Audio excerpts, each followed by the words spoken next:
보도록 하겠습니다. 야고보서 4장 1절로 10절입니다. 오늘 야고보서 강의 11번째 시간인데요. 다들 좀 성경을 찾으셔서 펴 놓으시고 제가 바로 설교하도록 하겠습니다. 지금 온라인으로 예배 드리시는 분들도 성경을 다 펴 놓으세요. 자막은 제가 인용하는 구절만 뜰 겁니다.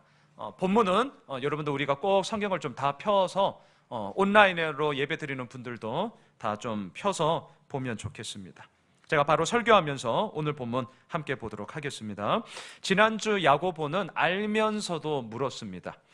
너희 중에 지혜와 총명이 있는 자가 누구냐? 자, 상대방을 간보기 위해, 소위 떠보기 위해서, 아니면 심지어는 비아냥거리기 위해서 알면서도 물었던 게 아닙니다. 야고보의 이 질문은요, 진짜 너 그러냐? 너 정말 지혜가 있고 총명이 있는 자냐라는 자기 자신의 모습이 어떠한가를 직시하라는 성찰의 질문이었다는 것을 우리가 함께 보았죠. 두 가지를 얘기했잖아요. 첫째, 지혜와 총명이 있다고 정말 그렇게 생각하냐? 그런데 그렇게 자부하는 너희들 삶의 뚜껑을 막상 딱 열어봤더니 왜 시기와 다툼밖에 없니?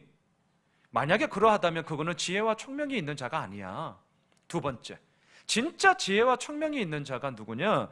그러한 사람은 삶의 현장의 뚜껑을 딱 열었더니 지난주 본문 마지막 기억나십니까? 의의 8가지 열매를 얘기했죠. 성결함, 화평함, 관용, 양순, 긍휼, 구제, 편견 없음, 거짓 없음이 우리의 삶 가운데 의의 열매로 맺어져야 하는 거야. 이 얘기를 나누었습니다. 자, 보십시오.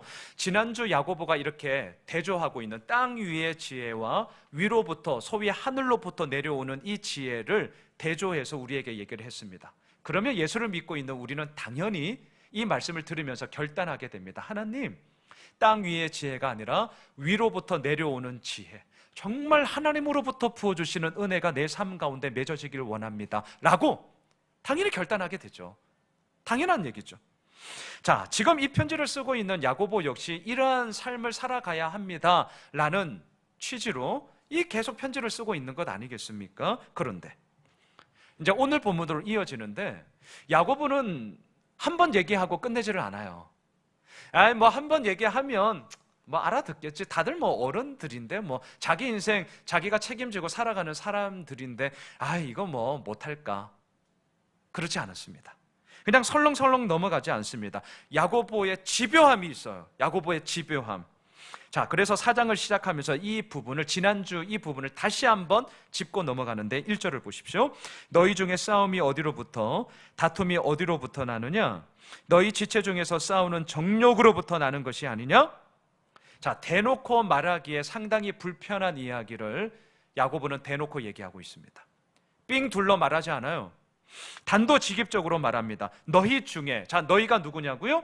믿음을 지키기 위하여서 핍박과 박해가 있음에도 불구하고 그 믿음의 견고함을 세워나가고 있는 성도들입니다. 너희가 누구냐고요? 우리들처럼 교회를 다니고 또한 그 교회를 섬기고 있는 성도들이에요. 이 편지를 받고 있는 자들은 예수 믿지 않는 불신자들이 아니라 예수를 믿고 있는 성도들이라는 것을 기억하십시오. 그런데 어찌하여서 너희들 중에 싸움이 나느냐, 다툼이 나느냐라는 겁니다. 자, 세상 사람들이 보기에도 참 부끄러운 일이 교회 가운데, 성도들 가운데 있더라는 것이죠. 싸움과 다툼의 이야기가 있더라는 것입니다.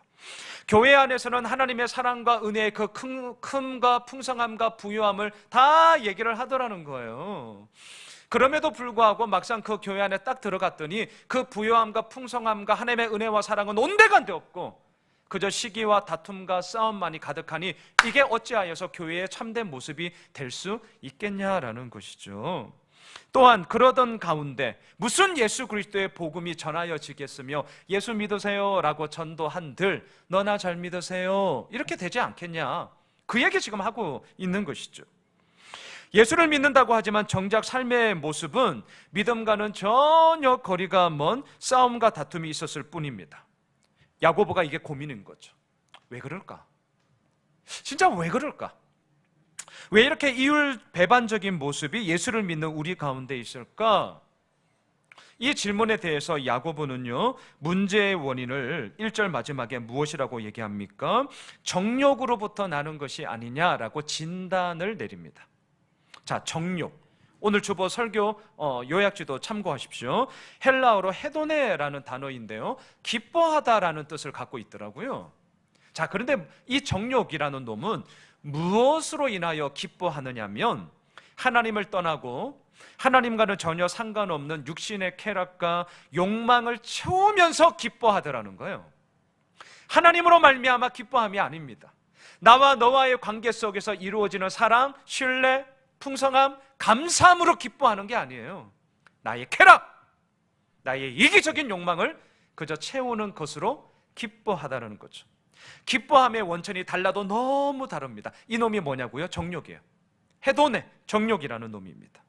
그러다 보니까 예수를 믿는다 하지만 그럼에도 불구하고 이 육신의 몸뚱아리를 입고 있는 우리들에게 있어서도 꿈틀꿈틀대는 놈이 있는데 딱 봤더니 정욕이라는 놈이 여전히 우리를 이끌어가고 있더라는 것이죠. 자, 이 정욕이 우리를 움직이고 있을 때, 우리를 이끌어가고 있을 때 무슨 일이 일어나냐고요? 2절을 보십시오. 너희는 욕심을 내어도 얻지 못하여 살인하며 시기하여도 능히 취하지 못함으로 다투고 싸우는도다. 너희가 얻지 못함은 구하지 아니하기 때문이다. 정욕이 우리를 이끌고 가며 우리의 삶의 결론은 뭐만 남는 줄 아세요? 욕심입니다. 살인이에요. 시기함입니다. 얻지 못함입니다. 싸움과 다툼밖에 없습니다. 또한 정욕으로 가득 차면 어떻게 되는 줄 아세요? 2절 마지막, 구하지 않아요. 여기서 구한다는 말은 하나님께 기도한다는 뜻입니다. 왜 정욕이 우리를 이끌어가면 아이러니하게 기도하지 않을까? 그것은 정욕의 방향과 기도의 방향이 완전히 다르기 때문이에요. 완전히 달라요. 보세요. 정욕의 방향은 나의 쾌락과 나의 욕망을 채우면서 내가 기뻐하는 것에 있습니다. 모든 관심이 온통 나에게만 있습니다. 이게 정욕의 방향이에요.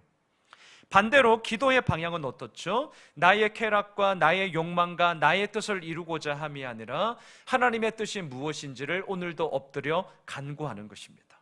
모든 방향이 하나님께로만 있고 하나님에게만 온통 관심을 가지고 있는 게 기도죠. 그러니 어떻게 이 정욕이라는 것과 기도라는 게 만날 수 있겠어요? 만날 수가 없는 겁니다. 그래서 오늘 본문 2절, 정욕이 우리를 이끌어가면 너희가 구하지 않기 때문이다 라는 이 삶의 피폐함을 지적하고 있습니다.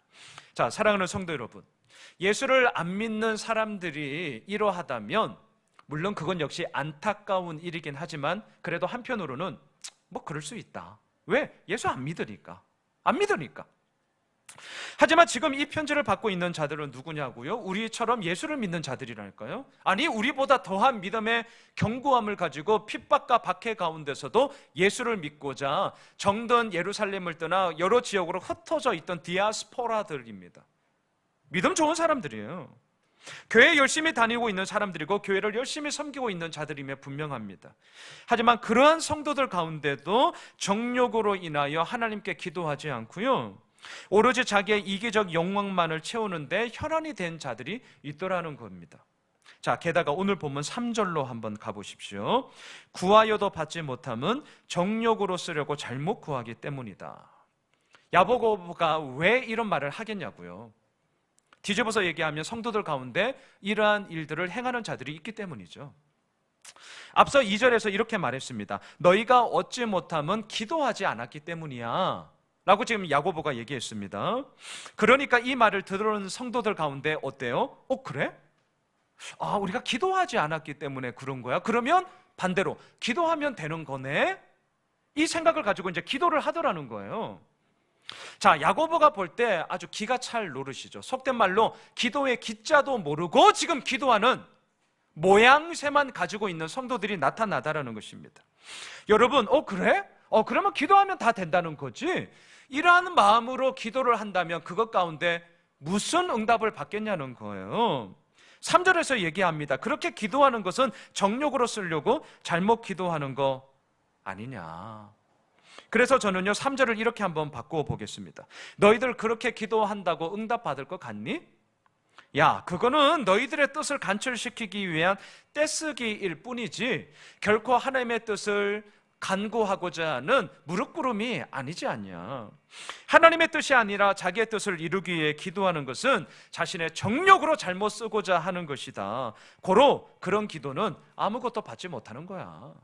예, 너무나 당연한 이야기를 합니다. 그런데요, 이러한 이야기들 가운데 자, 4절을 보십시오.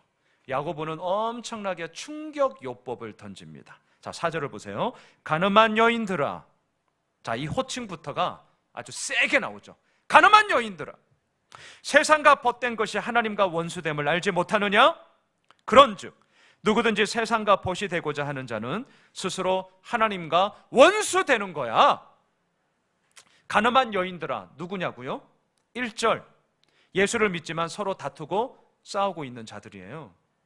가늠한 여인들아, 누구냐고요? 2절, 욕심, 살인, 시기, 싸움, 다툼으로 가득 차 있는 자들입니다. 가늠한 여인들아, 누구냐고요? 3절, 하나님께 기도하는 것 같아요. 하지만 막상 뚜껑을 딱 열었더니 그저 자기의 욕심만을 이루는 떼쓰기, 자기의 욕망만을 채우고자 하는 그러한 자기의 정욕대로 구하고 있는 자들입니다.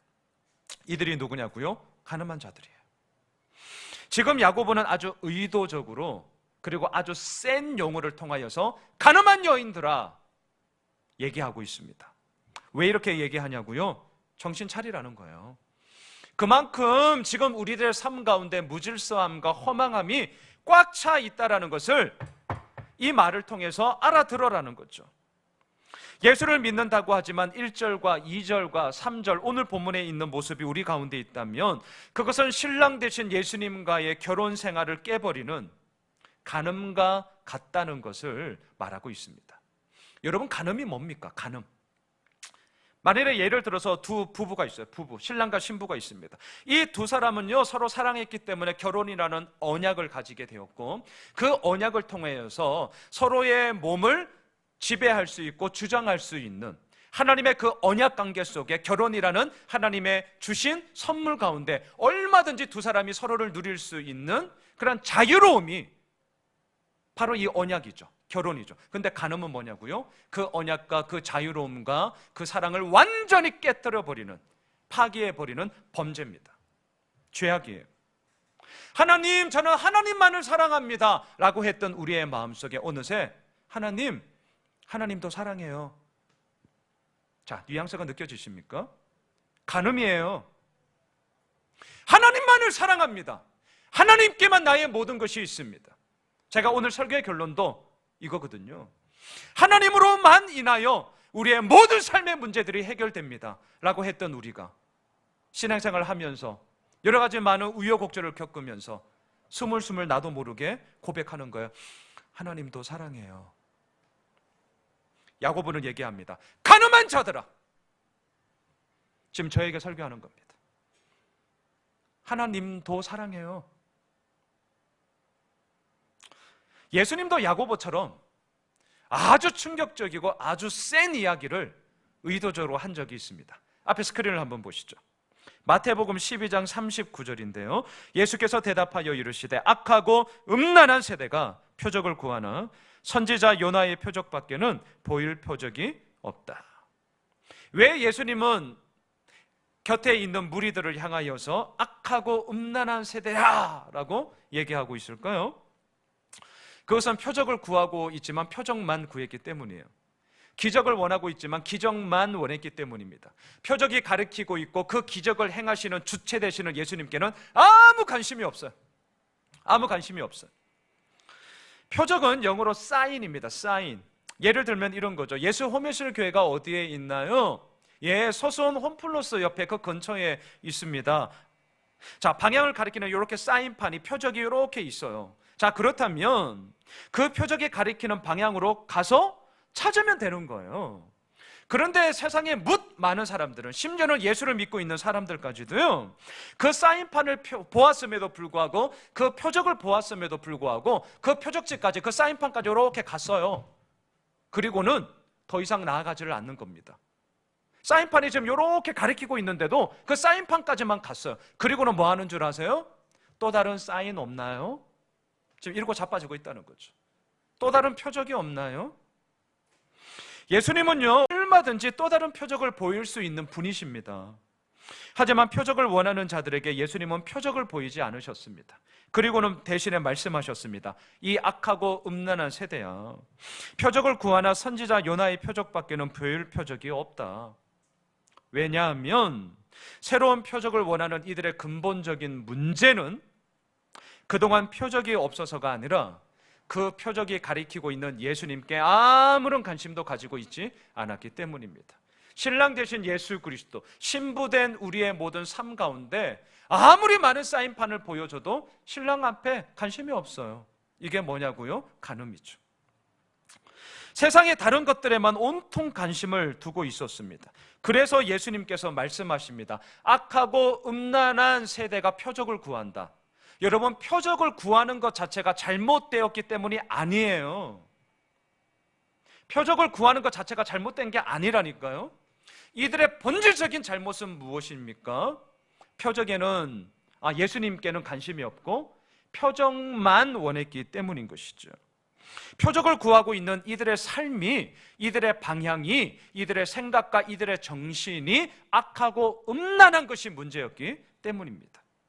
자, 오늘 본문도 마찬가지입니다. 다시금 오늘 본문 4절로 돌아와 보십시오. 가늠한 여인들아, 세상과 벗된 것이 하나님과 원수됨을 알지 못하느냐? 그런즉 누구든지 세상과 벗이 되고자 하는 자는 스스로 하나님과 원수되는 것이다. 왜 이들이 가늠한 여인과 같았습니까? 모든 관심이 하나님이 아니라 세상의 벗됨에만 관심을 가지고 있었기 때문이죠. 그러니까 욕심을 내어도 어찌 얻을 수 있겠습니까? 아무리 시기하여도 다투고 싸우기만 할 뿐 그 속에서 무슨 선한 결과를 얻을 수 있겠습니까? 야고보는 이처럼 가늠한 여인과 같은 성도들을 향하여서 5절로 가겠는데, 의도적으로 마음에 찔려라고, 너희들 마음에 찔림을 크게 받으라고 5절에서 이렇게 이야기합니다. 5절을 보세요.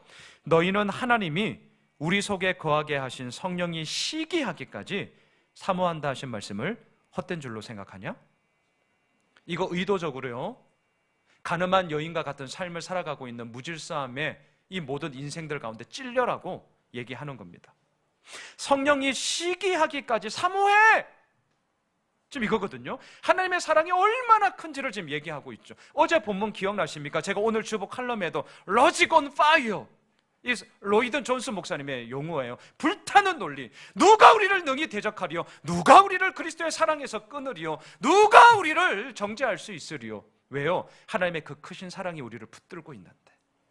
어제 우리 카톡방에 나누었던 것처럼 진짜 지금 이맘때에 이 로마서 8장 31절로 39절의 말씀은 날마다 그냥 읽어도 될 것 같아요. 너무 힘들어요, 정말. 이거 언제까지 이래야 돼? 언제까지 마스크 쓰고 있어야 돼? 언제까지 사람들 만나는 게 이렇게 부담스러워야 되지? 교회는 정말 직격탄이에요. 교회는 만나야 뭐가 되는 공동체 아닙니까? 뭐 만나야 뭐가 되죠? 만나는 게 부담스러운데. 진짜 고민이에요, 저도. 네. 어떻게 목회를 해야 되지? 앞으로 이 코로나 이후에 교회가 어떻게 될까? 큰 교회, 작은 교회 뭐 말할 것 없이요. 그리고 성도들의 사고 속에 노파심입니다. 그냥 노파심으로 얘기하는 거지만, 행여라도 온라인이라는 이 수단이 지금에 대한 한시적인 상황인데 이게 그냥 일상화가 된다면, 노파심에 오해는 하지 마세요. 노파심이지만 이게 우리들의 안일함과 안주함으로 딱 만나면 무섭게 자기 합리화가 됩니다. 이건 우리 정말 직시하셔야 됩니다. 이건 저는 분명합니다. 여러분, 우리의 마음이 진짜 어디에 있죠? 하나님이 오늘 본문 5절에서도 얘기합니다. 너희들을 시기하기까지 내가 너희들을 사랑해. 나 정말 남들이 시기 질투할 만큼 난 너만을 사랑해. 여러분, 이렇게 명시적으로 기록된 성경 구절이 없어요. 야고보는 근데 왜 성경에 말씀하는 것처럼 라고 얘기할까? 아마도 하나님은 질투하시는 하나님이다는 이 구약의 구절을 야고보 나름대로의 그냥 말투로 바꾼 것이라고 여겨집니다. 야고보가 이렇게 말하는 의도가 무엇입니까? 어찌하여 변함없이 우리를 사랑하시는 그 하나님의 사랑을 헌신짝처럼 내버릴 수 있냐? 어떻게 아무 일도 없었다는 듯이 나 몰라라 하고 하나님을 떠나서 세상과 벗이 될 수 있냐? 그게 가늠 아니니? 그게 어떻게 정당한 것이니? 그 얘기를 하고 있는 것이죠. 자, 저를 한번 봐주십시오. 온라인 예배 들으시는 분들 화면으로 저를 한번 봐주십시오. 오늘 저는 설교의 제목을 의도적으로 진단과 처방이라고 정했어요. 오늘 설교는 아주 단순합니다. 그런데 왜냐? 오늘 본문이 아주 단순하기 때문입니다. 진단과 처방이라고 제가 제목을 정한 이유가 있습니다. 지금까지 우리가 본 1절부터 5절까지가 진단에 해당합니다.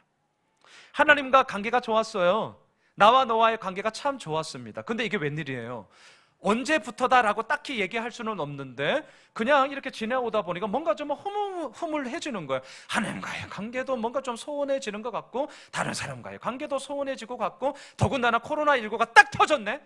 야, 이거 뭐 한편으로는 자기 합리화, 자기 정당하기에 너무 좋은 명분도 딱 섰어. 그러다 보니까 뭔가 좀 시름시름한 거예요. 뭔가 좀 시들시들해지는 거예요. 이러면 안 돼.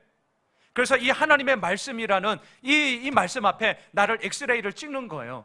야, 이거 엑스레이 찍어서도 안 되겠다. 보다 정밀한 MRI도 직접 찍었어요. 이것도 안 되겠다. 혈액 검사 해야겠다. 혈액 검사도 했습니다. 그러고 나서 딱 진단 결과가 나왔어요. 병이 난 원인이 뭐냐고요? 왜 관계가 깨지고 왜 만나기만 하면 서로 싸우고 다투냐고요? 진단 결과가 오늘 1절 정욕 때문이더라는 거예요. 그래? 정욕?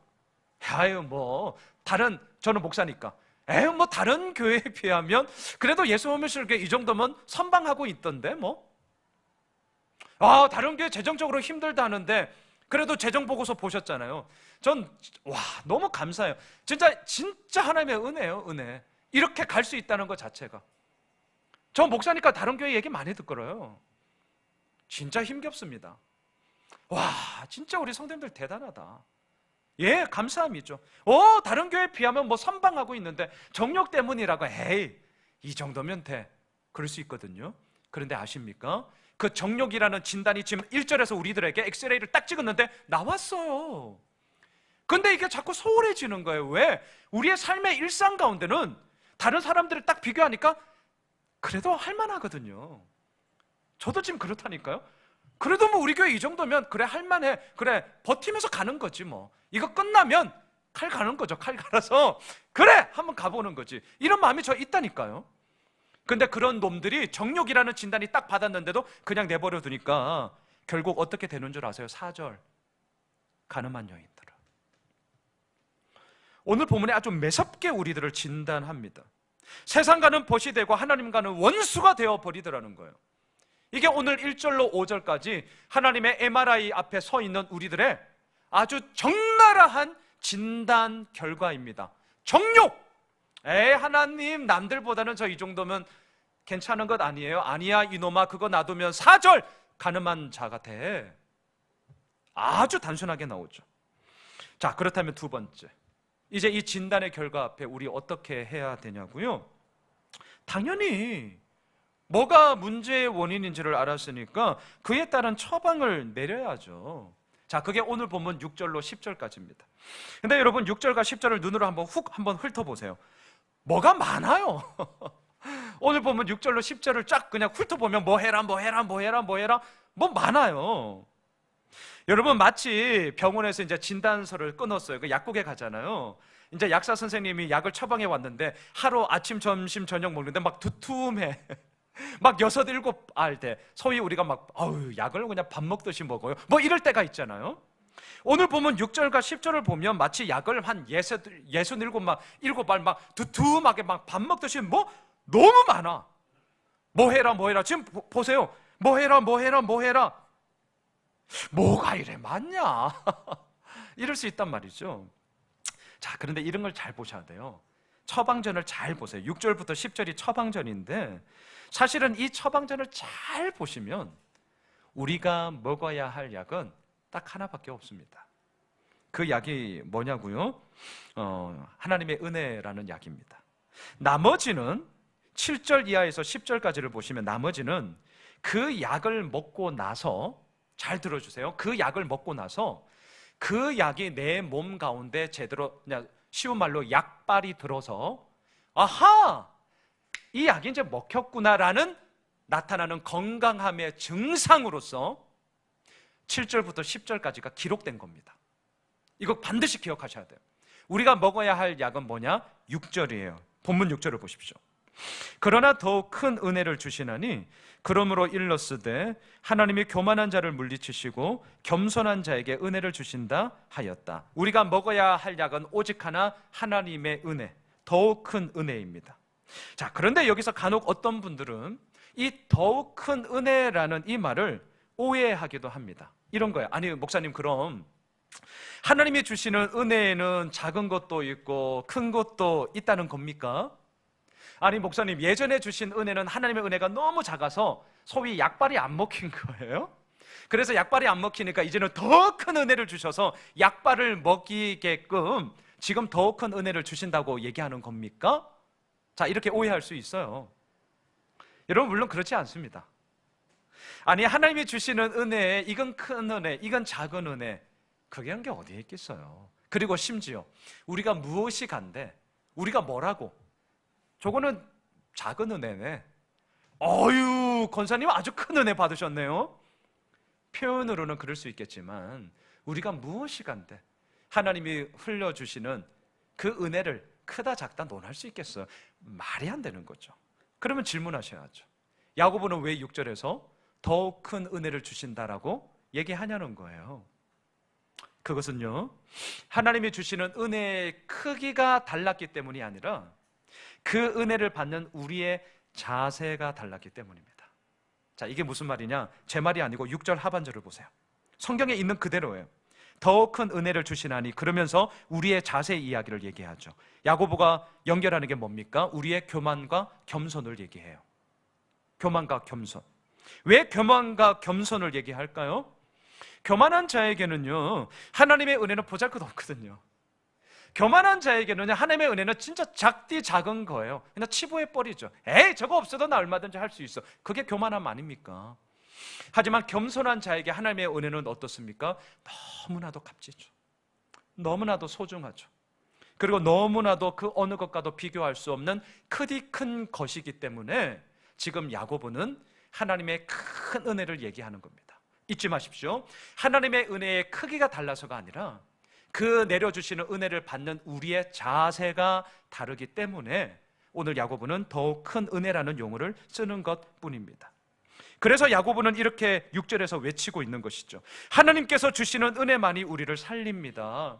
가늠한 여인처럼 정욕에 이끌려 살아가지 마십시오. 교만한 자가 아니라 겸손한 자가 되어 오늘도 나를 살리는 힘은, 유일한 처방전은 오직 하나님의 은혜밖에 없음을 우리가 고백하며 나아갑시다. 이게 오늘 6절이에요. 사랑하는 성도 여러분, 우리 가운데 왜 싸움과 다툼이 일어나냐고요? 저는 아주 단순하게 얘기하고 싶습니다. 하나님의 은혜를 잊어버렸기 때문입니다. 왜 욕심을 내어도 얻지 못하고요?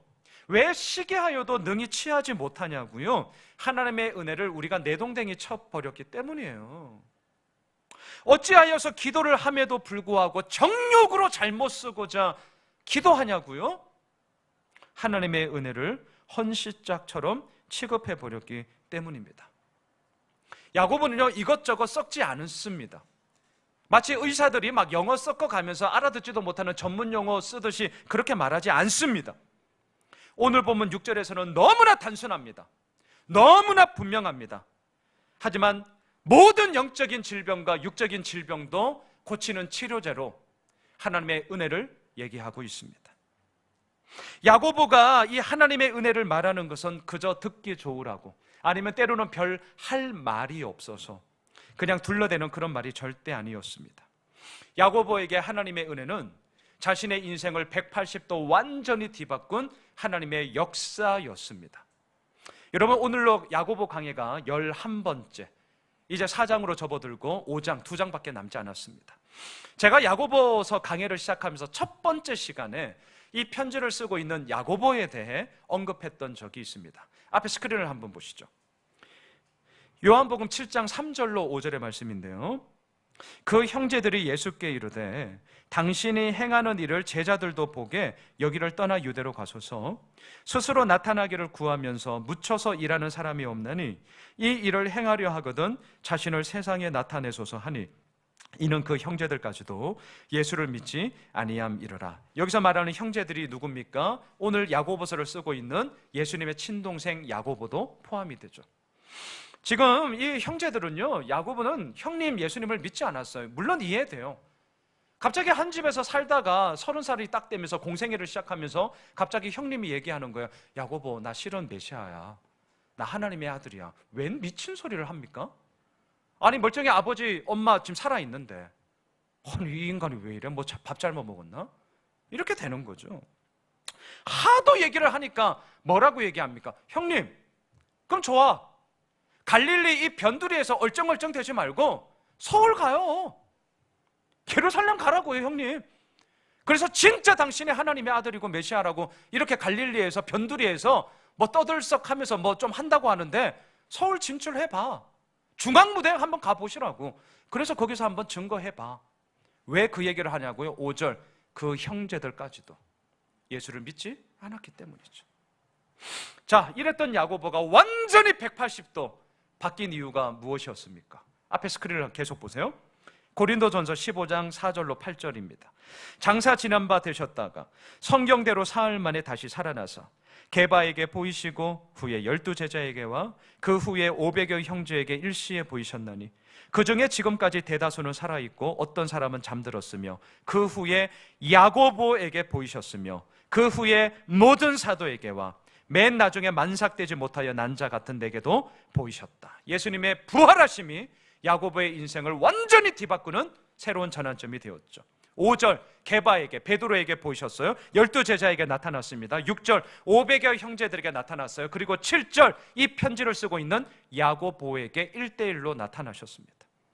야고보에게 예수님의 부활은 기승전결이 분명한 논리가 아니었어요. 야고보에게 예수님의 부활은 그 어느 누구의 설득력 있는 설명도 아니었습니다. 야고보에게 예수님의 부활은 실제였어요. 그냥 오늘 하루를 살아가는 겁니다. 내 생업의 현장 가운데 살아가는 겁니다. 저는 목사니까 이 목회 현장 가운데 말씀을 준비하면서 기도의 자리를 지키면서 나아가는 거예요. 우리 장로님, 우리 집사님, 우리 권사님들 각자의 생업의 현장 가운데 주어진 생업의 현장 속에서 살아가는 거예요. 그런데 이게 웬일이에요? 그 일터 가운데 우리 김경란 권사님이 열심히 아이들을 가르치는 그 교실 가운데 부활하신 주님이 나타나신 거죠. 우리의 일상을 확 뚫고 들어오시는 거예요. 하나님은 찾아오시는 분이신 줄 믿습니다. 와, 그 감격. 상상해 보세요.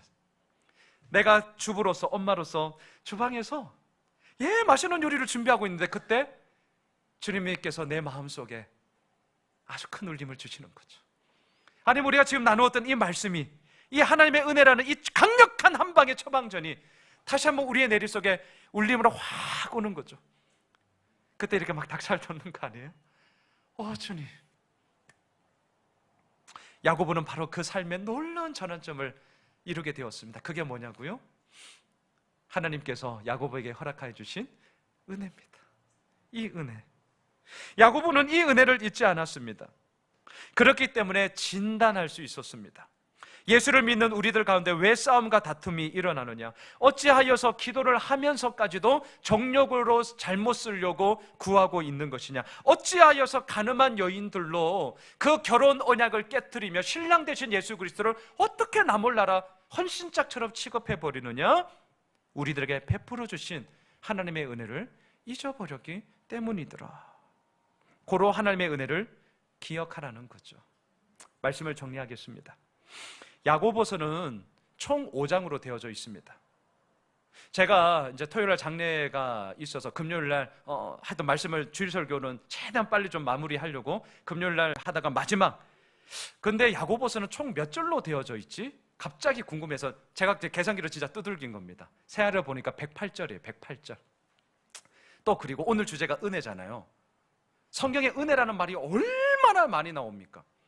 그래서 야고보서에서 은혜라는 말이 도대체 몇 번 나오지? 제가 오늘 주보 설교약지에 지금 다 적어놨어요. 놀라지 마세요. 의외로 2번밖에 안 나와요. 제가 되게 의외였습니다. 저도 딱 2번밖에 안 나와요. 그리고 그 2번 나오는 은혜라는 구절이 108절이라는 그 많고 많은 구절에 딱 한 절에 기록되어져 있다는 거예요. 그게 오늘 보면 4장 6절입니다. 그래서 제가 오늘 설교 주보 요약지에 이렇게 썼잖아요. 마지막 7번, 강력한 한방. 아무 때나 쓰지 않았습니다. 아우 그래요? 아우 은혜네요. 이렇게 예의적인 차원으로 야고보는 진짜 그 말 쓰지 않았어요. 그래서 무엇보다도 강력한 한방입니다. 이 4장 6절밖에 없어요. 다음 주 계속 우리는 본문을 진행하지만 이제 은혜라는 말은 야고보에서 찾아볼 수 없을 겁니다. 그래서 진짜 강력한 한방이구나. 와, 야고보는 우리들의 모든 영육의 질병과 무너짐과 피폐함 가운데 이 강력한 한방, 이 치료제로 이야기하는 것이 있는데 하나님의 은혜라는 사실이었습니다. 사랑하는 예수 홈에서 가족 여러분, 정욕이 아니라 하나님의 은혜가 나를 움직일 때 나타나는 반응 7절, 하나님께 복종하며 마귀를 대적할 수 있는 거예요. 시기와 다툼이 아니라 하나님의 은혜를 기억할 때 내 삶 가운데 나타나는 반응 8절, 하나님을 가까이 하며 마음을 성결케 할 수 있는 것입니다. 바라기는 하나님의 더욱 큰 은혜만을 오늘도 구합시다. 에이 목사님 다른 것 있겠죠. 아니에요. 없습니다. 다른 것에 기웃기웃 거리지 마십시오. 머뭇거리지도 마십시오. 주저하지도 마십시오. 우리를 살리는 유일한 길은 오직 오늘도 우리와 함께 하시는 하나님의 은혜밖에 없습니다. 그 은혜가 우리를 살릴 것이며 그 은혜가 우리 교회만이 아니라 이 땅의 모든 교회를 이끌어 갈 것이며 그 은혜가 코로나19로 인하여 여전히 답답하고 쫄리고 힘들어요. 예, 힘든 건 힘든 겁니다. 그럼에도 다시금 딛고 일어서서 하나님의 영광스러움을 오늘도 찬양하게 하는 우리의 본질적인 힘이 되는 줄 믿습니다.